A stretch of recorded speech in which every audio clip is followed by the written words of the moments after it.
Already BP and sugar ఉండే పేషెంట్స్‌కి ఏదైనా ట్రీట్మెంట్ చేయించుకోవాలంటే కొంచెం క్రిటికల్‌గా మారుతూ ఉంటుంది వాళ్ళకి సిట్యుయేషన్.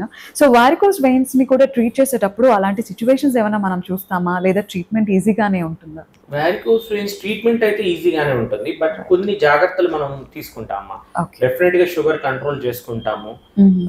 ఫిజిషియన్ ఒపీనియన్ మన ఎండోక్రైనాలజిస్ట్ అండ్ ఫిజిషియన్ ఇన్ హౌస్‌లోనే ఉన్నారు కాబట్టి రైట్. వెంటనే వాళ్ళ ఒపీనియన్ తీసుకొని షుగర్ కూడా కంట్రోల్ చేయడం జరుగుతుంది. రైట్. సో, చేసుకుంటూనే వాళ్ళ ఒకవేళ ఊబకాయం ఒబేసిటీ ఉంటే దానికి కూడా కరెక్షన్ మనమే చేస్తాం ఇక్కడ.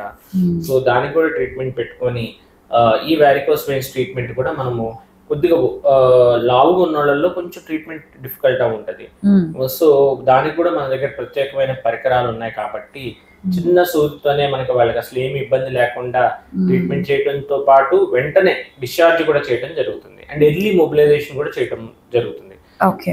ఈ మనకి కొద్దిగా లావుగా ఉన్నోళ్ళలో ఏంటంటే ప్రమాదం, మనం ఎర్లీ మొబిలైజేషన్ చేయకపోతే కాళ్ళల్లో రక్తనాళాలు గడ్డలు కట్టేసి ప్రమాదమయ్యే లైఫ్ థ్రెటనింగ్ డిసీజ్ అయ్యే ప్రమాదం ఉంటుంది డీబీటీ. హ్మ్. సో, అందుకని మనం ఎక్స్ట్రా కేర్ తీసుకొని వాళ్ళు వెంటనే అడ్వాన్స్ టెక్నాలజీతో ట్రీట్ చేసి షుగర్‌ను కూడా కంట్రోల్ చేసుకొని వెంటనే వాళ్ళని నడిపియటం అవన్నీ చేస్తాం కాబట్టి వాళ్ళు చక్కగా అదే రోజు ఇంటికి కూడా వెళ్ళిపోతారన్నమాట. ఓకే.